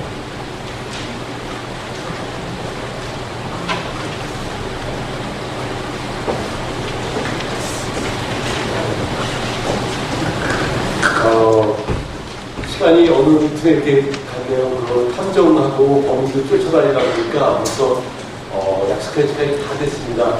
저 플로아의 질문을 받고요. 또 송기수 선생님께서 대답하는 시간을 갖도록 하겠습니다. 아무 격식 이런 거 전혀 없고요. 하시고 싶은 말씀이 있다든가 그냥 편하게 말씀해 주시죠. 마이크 드리겠습니다. 네, 의견 있으신 분들은 문 들어보시죠. 여기 앞에.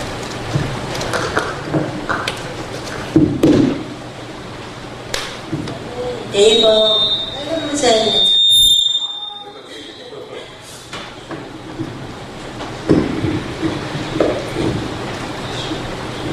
성기수 선생님 거 추리소설 한다고 해서 저는 일찌감치 포스팅을 했어요.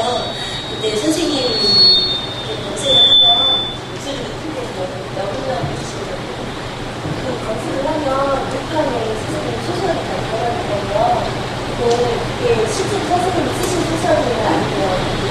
유럽이 오는 그죠. 북한에 대해서 저 마이크 나오나요? 말씀 좀 해보실까요? 주시겠습니다. 예. 그죠. 아리스토텔레스 홈페이지 말씀하시는 거예요. 그게 그 전집 발간하고 나서 만든 거예요. 네, 그 안에 있는 걸로 보셨습니다. 세계에서 발표하셨어요? 하여간 여러 가지 자료가 다 들어가 있어요.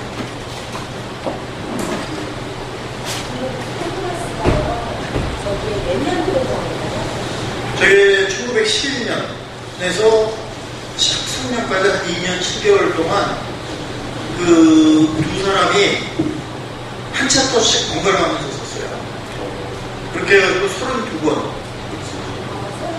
네, 한 달에 한 권씩. 굉장히 그 제작하는 방법도 굉장히 특이했고, 그리고 황 토마스는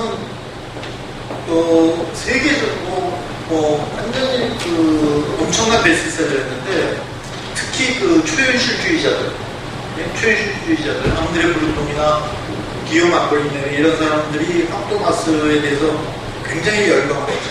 왜 그러냐면 아까 말씀드렸듯이 그 무의식을 해방하고 쾌락 원칙에 충실한 그런 아이콘이었기 때문에 그 인간의 해방을 부르짖었던 그 문학 시인들 그런 사람들이 황 토마스를 아주 그냥 열렬히 환호하고 그렇게 마이크 잘 되면 다시 되니까요. 연속으로 살아갈 때 그 방법이요. 저 여기냐가 다닐 때 무슨 일이 많이 일을 하셨었거든요. 근데 한국가스가 그런 범죄를 저지를 때 그때 당시에 이제 아이리스가 범이라고 생각하잖아요. 아이리스. 근데 마약을 시간을 이렇게 해가지고 이것을 생각을 한 다음에 생각을 시킨대요. 그래서 다른 입장에서 새로운 생각을 그것을 한국가스 마약 중독자라고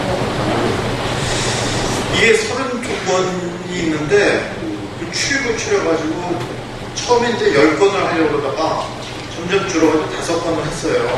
그래서 전체적인 스토리를 제가 다는 모르겠는데 마약을 하고 이런 거는 그래서 리핑에도 없고 플로아 질문에 덧붙여서 궁금한 거는 지금 저자가 두 분이시지 않습니까? 그 두 분이서 한 챕터씩 이제 쓴다는 그 과정에 대해서 조금 좀 아시는 게 있으면 좀 말씀해 주실까요? 그러니까 두 사람이 한 사람은 작가였고 또 한 사람은 신문기자인데 한 사람은 이제 변호사고 또 한 사람은 이제 신문기자인데 둘이 의기투합을 한 거예요. 출판업자와 같이. 그래가지고 무조건 재밌는 연재소설을 써라. 무조건. 그래서 둘이 빠른 시간 내에 그걸 쓰기 위해서 한 작품씩 번갈아간 게 아니라 한 작품에서 한 챕터씩 번갈아간 거예요. 그래서 이 사람이 이렇게 쓰고 나면은 그러니까 쓰는 것도 그 속도 때문에 속기사를 데려다가 부수를 해가지고 이 속기사가 쓰고 그래가지고 문장이 상당히 어지러워요. 굉장히 급박하고. 근데 한 챕터 쓰면은 그 다음에 와가지고 쭉 그 구술해서 낭독을 하면은 그걸 듣고서 그 다음에 쓰고 그 다음에 이어서 계속 그렇게 쓰는 거죠.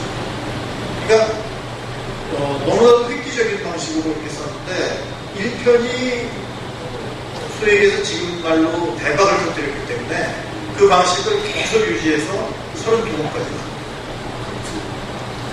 어떻게 보면 아까 루팡은 굉장히 다 완성해놓고 꼼꼼하게 수정까지 했던 거에 비해서 이건 굉장히 스피드하게 또 진행이 됐던 차이가 있거든요.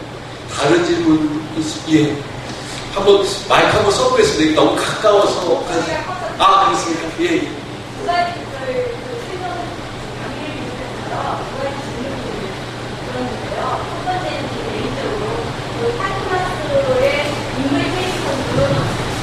소셜 패스에 가까운지 사이코 패스에 가까운지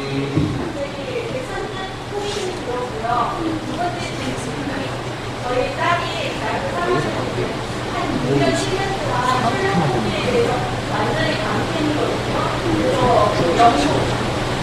영국에 거기 모임에도 가서 배우가 그런 시간에 하고 그럴 정도로 강퇴했는데 지금 미용에 있어요. 그래서 성수님의 그 강의를 들으면서 이 아이가 양대 산맥이라고 하는데 너무 영미 쪽에만 시키는 거 아닌가.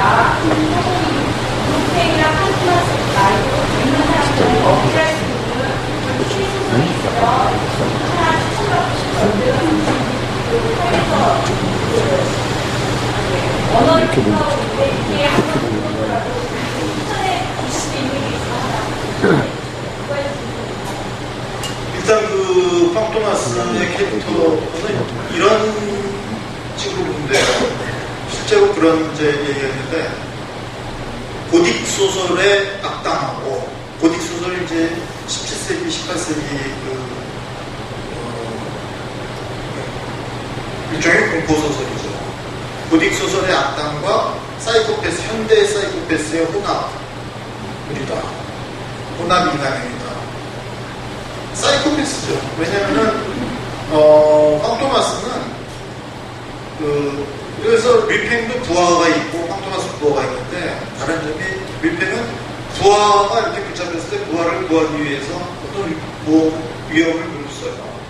근데 팡토마스 그리고 부하가 무슨 실수를 해도 용서를 해주고 팡토마스는 어떤 점이 있냐면 부하가 이렇게 실수를 해도 그냥 죽여버려요. 그리고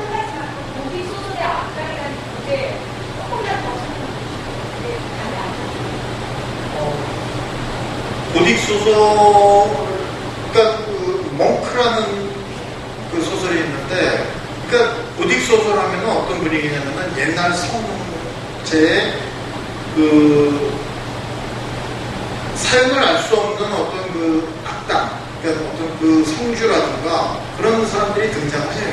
그러니까 어떤 전형이 딱 있는 건 아니고, 왜냐면은 17, 18세기 초의 그 소설이니까 왜 고딕이라고 하는 분위기, 소설의 분위기 자체가 그렇게 약간 괴이하고 그로테스크하고 그래요. 드라큘라의 원조가 드라큘라의 원조가 아니라 드라큘라가 고딕 소설의 원조라고 보면 돼요. 그러니까 무슨 추리 소설은 아니에요, 고딕 소설은. 그러니까 이제 분위기를 얘기하는 거죠. 그런 그 공포스러운 분위기에 사이코패스 같은 그런 적극적인 범죄자. 류팽 같은 경우는 항상 아시겠지만 애인이 많잖아요. 여자한테 항상 존중하고. 근데 사랑에는 또한 목숨을 걸고 위험에도 무수고 이런 게 류팽이라면은 팡토마스는 애인이 한 명 있는데 그 애인은 범죄에 이용해요. 그러니까 팡토마스는 제 생각에는 사드의 작품에 나오는 악당을 제하면은 거의 유일하게 완전한 악을 실현한 캐릭터다. 그렇게 볼 수 있어요. 그러니까 이 사람은 그 처음부터 끝까지 악의 화신이에요. 그런 캐릭터.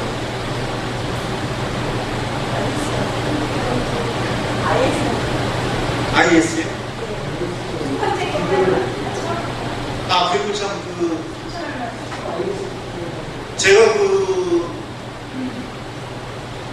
저는 저는 이제 그 전공이 번역에서는 일단 프랑스 고전이에요. 고전. 그리고 영미 계통도 좀 기획하고 있는 게 있는데 다 사실 고전이에요. 왜냐면은 고전을 딛고서 이제 현대물로 가야 된다는 생각을 가지고 있어서 프랑스 현대 추리소설 중에는 제가 그 정확히 추천할 만한 사람을 일단 모르고 있어요. 아까 그 연사님께서 말씀하신 메그레 수사반장. 메그레 같은 경우는 읽어보면 좋죠. 근데 메그레는 조르주 신농 정말 추천할 만한 작가고, 조르주 신농의 메그레 시리즈는 지금 설명한 그 류팽이나 팡토마스나 뭐 셜록 홈스나 그 어떤 것과도 닮지 않았어요. 왜냐면은 그 기존의 탐정이 근데 논리적인 수학적인 추론을 통해서 범인을 잡는다면은 메그레 반장 같은 경우도 탐정인데 그리고 범인을 잡긴 잡는데 이 사람은 그런 수학적인 이 단서나 이런 거 증거를 가지고 수학적인 추론이나 이런 거 하지 않고 항상 인간을 먼저 봐요. 이 사람의 수사 이론 자기의 방식 중에 유명한 게 균열 이론이라는 게 있는데 핵심은 이거예요. 범죄자 속에는 항상 인간이 있다. 그래서 이 사람은 범죄자를 계속 따라다녀요. 계속 범죄자의 동선을 따라다녀요. 그러면서 뭐를 노리냐면은 이 범죄자의 인성에서 균열이 가기를 바라는 거예요. 균열이 가는 순간 그 안에 들어있는 인간이 나온다. 이게 이 사람의 균열 이론인데, 그래서 이 메그레 반장 같은 경우에는 사건 범인을 특정해서 범인으로 밝혀졌다고 해서 사건이 해결된 걸 보지 않아요. 어디까지 가야 되냐면은 그 범인의 인간, 범인의 인간성, 범인이라는 하나의 인간을 완전히 파악하기 전에는 사건을 해결한 걸 보지 않아요. 그렇기 때문에 수학적인 추론이나 이런 것보다는 어떤 그 인간 대 인간으로서의 그 교류, 교감 이런 걸 통해서 수사를 하고 범인을 색출하는 그런 굉장히 특이하고 굉장히 인간적인 그런 반장. 그러니까 메그레 반장 같은 경우는 사실은 어떻게 보면 맹수맹수할 수가 있는데 한 번 빠져들면은 정말 이거는 그 문학성이라든지 거기에서 없는 그런 게 일반 추리소설하고 그렇게 쾌락주의적인 이런 거가 아니에요. 그 연사님 덧붙여서 지금 질문하신 게 덧붙여서 100권이 넘는 작품 중에서 본인께서 19권을 번역하셨다고 했지 않습니까? 그 중에서 우리 독자들한테 한 권을 시작하기 위해서 메그레를 이해하기 위해서 읽는다면 어느 걸 추천하시고 싶습니까? 메그레 아까 본인이 번역하신 19권 중에서 메그레 시리즈 메그레 시리즈가 19권 번역이 됐는데 19권은 제가 다 한 게 아니라 그거는 이제 공역을 했어요. 제가 6권을 하고 나머지 3분이 이제 나눠서 했는데 그거는 1권이죠. 1권 수상한 라트비아인이라는 작품인데 그거부터 시작한 거니까 메그레 반장이 처음 등장하면서 그 여러 가지 캐릭터의 그 특징들이 있거든요. 매력이 그런 요소들이 다 담겨있고 아까 말씀드린 그 균열 이론에 해당되는 그 수사 기법 이런 것들이 다 담겨있기 때문에 수상한 라트비아인 1권을 읽으시면 아마 어떤 작품인지 아실 거예요. 감사합니다. 다른 또 의견 있으신 분 있으면 예, 말씀해 주십시오. 마이크 한번 이제 자신이 없네요. 자꾸 저 픽소리가 나서 크게 말씀해 주시죠. 괜찮습니까? 예. 마이크 옵니다. 추리소설이 단지 킬링 타이밍이 아니고 인간의 본질과 인간의 본성을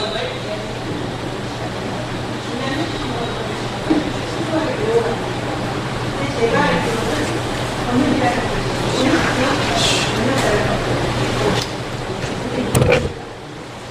참, 이제, 네. 인간이 그렇죠. 알겠습니다. 제가 알고 있는 대표적인 번역가는 안정일 씨를 알고 있는데요. 그 안정일 씨가 번역한 책에서 상관을 주시더라고요. 그게 대표적인 작품이 음악, 네. 그리고 예. 혹시 성리 선생님께서 번역을 하시면서 상작을 하시고 있으신지 아니면 상작을 하시고 계신 작품이 있으면 굉장히 소중한 질문인데 잘 우리 프로에서 다 들으셨을지 모르겠어요. 들으셨어요? 잘 들으셨나요? 예. 저는 그 안정효 선생님 그 작품에서 제일 감명 깊었던 게그 생은 다른 곳에 밀란 푼델라 작품을 보고서 야, 너는 이럴 수도 있구나. 대학교 때 읽은 거지만 그리고 작품 창작은 저는 이제 시를 썼는데 지금 작업을 하고 있고 그리고 이제 완성이 될지 모르겠지만 그거는 시하고 소설 중간 정도 되는 작품이 있어요. 제목이 그노시스 X라고. 완성이 될지 안 될지 잘 모르는데 소설과 시의 중간 정도.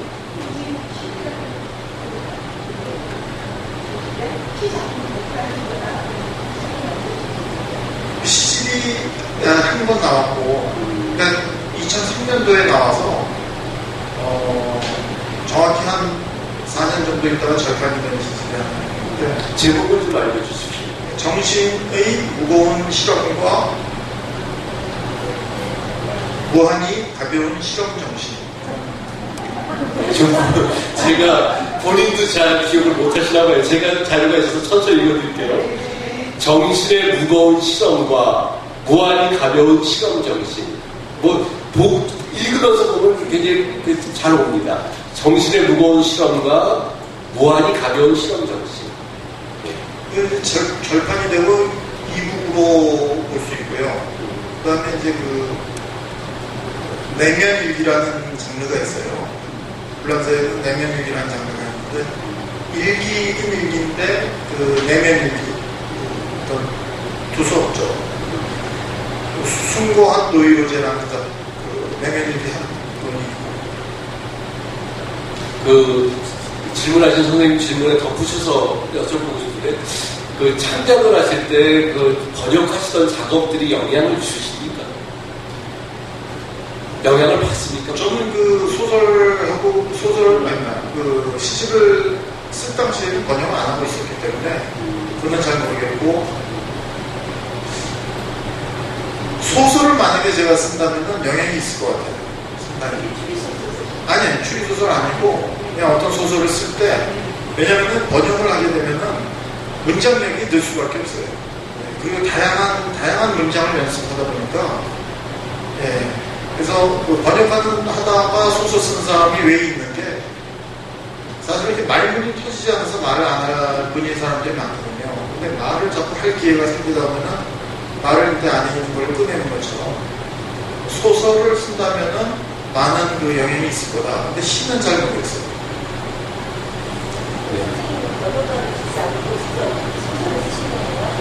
네? 번역을 한 걸 소설을 작가로 옮기려고 쓰는 모습을 번역을 하시는 거예요? 아까 제가 기획하고 있는 소설 말씀하신 거예요? 선생님이 직접 번역하시는 걸 쓰신 거잖아요. 예, 제가 번역한 거. 아까운 시간이 흘러갑니다. 두 분 더 말씀이 계시고 듣도록 하겠습니다. 아마 방청석과 연사학의 토론 자체도 연사한테도 굉장히 소중한 시간이 되는 것 같습니다. 서슴지 마시고 말씀하시고 싶은 건 꼭 굳이 질문이라고 하고 싶지는 않고요.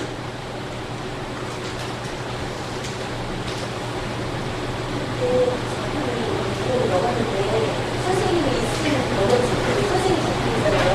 근데 제가 알기로는 직제가 죽으면 사후에 대해서 한번 더 업로드가 나는데 선생님이 소중하게 번역을 해서 작품을 내는데 선생님 작품이라는 인정을 하시나요? 아니면 저작권은 사후 2012년까지는 사후 50년 이후에 이제 저작권이 소멸돼서 되고 지금은 70년인데 그러니까 고전 같은 경우는 이제 저작권이 저한테 있는 거죠. 한국어 저작권. 그렇죠. 일종이나. 근데 그렇지 않은 경우는 저작권자가 있고 저는 이제 번역 제2저작권자가 그렇겠죠. 네, 크게 좀 말씀해 주시죠. 네. 예를 들어서 일반적으로 알려지지 않은 작품은 번역가가 한국밖에 없잖아요. 근데 예를 들어서 미야키치 같은 연인시대에서 이런 유명한 작품들은 번역가가 여러 명 있습니다. 그럼 미야키치와 독자들은 어떻게 해야지 좋은 번역가를 선별할 수가 있다고 볼 수는 없습니다. 그렇죠. 일단은 그 번역가에 관심을 가져주는 게 굉장히 중요하고요. 고마운 얘기고, 왜 그러냐면 사실은 우리가 그 읽고 있는 것은 그 번역가의 작품이에요. 그 한국어로 이렇게 써 있는 것을 읽을 때. 근데 번역가의 이 정체에 대해서 무관심하고 그냥 작품을 읽는, 그리고 예, 그런 경우가 많은데, 그거는 좋지 않고, 그러면 어떤 번역 작품을, 그거는 글쎄요, 그 기준은 읽어서 스스로 판단하고, 그리고 그 사람 조금 관심 있는 분은 그 번역가의 다른 작품들, 그리고 그 번역가의 그 번역 체계적으로 번역을 해왔는가, 뭐 그런 것들을 이제 참조자를 통해서 판단을 해야죠. 그렇죠. 우리가 모든 언어를 알 수가 없고, 그 번역이라는 중간 매체를 통해서 알게 되기 때문에 사실 우리의 이런 고민들은 굉장히 좀 현실적인 문제이기도 하고요. 예, 아주 중요한 문제이기도 합니다. 자, 마지막으로 한 분만 더 의견 듣도록 하겠습니다.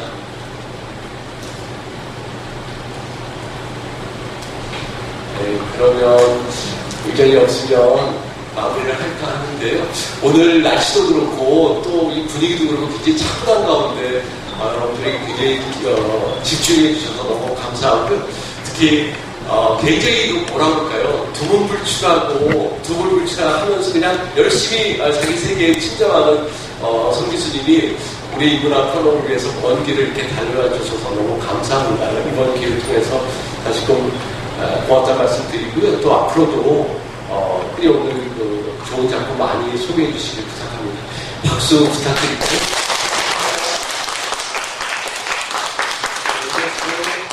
오늘 이문학 토론 강연을 모두 마치겠습니다. 감사합니다.